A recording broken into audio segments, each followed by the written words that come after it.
नमस्कार साथियों, मैं अतुल कुमार दीक्षित स्वागत करता हूं आपके अपने शैक्षणिक यूट्यूब चैनल पर। आज हम लोग वृक्ष लगाते हुए एक व्यक्ति का चित्र बनाना सीखेंगे। साथियों, हमारी इस पृथ्वी पर 3/4 जल पाया जाता है और कितना अच्छा हो कि इतना ही हमारी पृथ्वी पर वृक्ष भी हों, इतनी ही मात्रा में वृक्ष हों। लेकिन नहीं, खैर फिर भी वैज्ञानिक कहते हैं कि कम से कम तिहाई यानी कि 33%, 33% जमीन पर, भूभाग पर जंगल या वन होने चाहिए। खैर अभी ये प्रतिशत बहुत कम है। हम लोग वृक्ष लगाते हैं और वृक्ष लगाते हैं इस बात पर विशेष ध्यान देते हैं, लेकिन वृक्ष लगाने के बाद वो किस स्थिति में है, उसको पानी मिल रहा है, उसको सुरक्षा मिल रही है, ये भूल जाते हैं।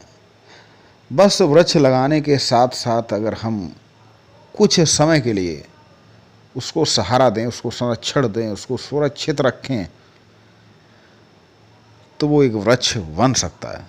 अन्यथा उसकी कहानी, उसका जीवन सिर्फ एक पौधे तक सीमित रहता है।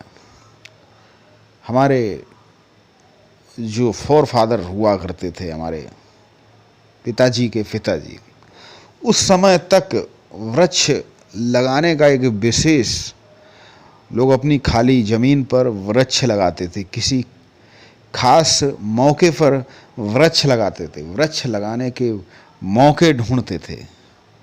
आज जो भी कुछ है हमारी इस धरा पर, वृक्ष धरा के हैं आभूषण, तो ये जो आभूषण दिए हुए, ये हमारे फोर फादर्स, हमारे बाप दादा, कहें उनके पिताजी के दिए हुए। लेकिन अब हम जो वृक्ष लगा रहे हैं बहुत ही कम मात्रा में।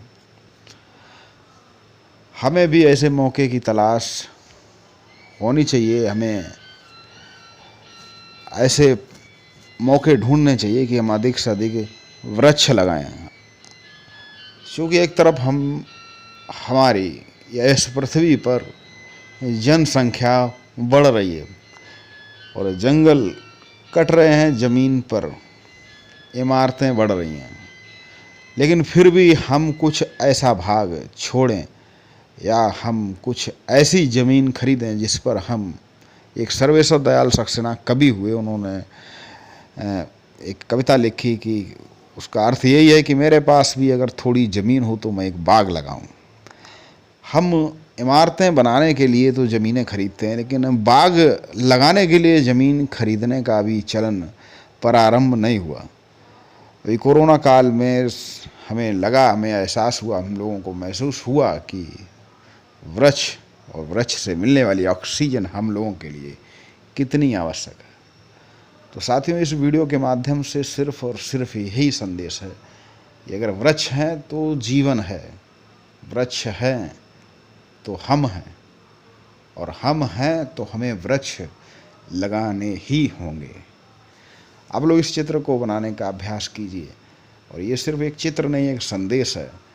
इसे अपने साथियों के बीच ज़रूर शेयर करें, और जिन मित्रों ने, विद्यार्थियों ने अभी तक चैनल सब्सक्राइब नहीं किया, चैनल ज़रूर सब्सक्राइब करें, घंटी का भी बटन दबाएं। चलिए मिलते हैं अगले वीडियो के साथ, अगले चित्र के साथ, अगले पोस्टर के साथ। तब तक के लिए सभी को प्यार भरा नमस्कार।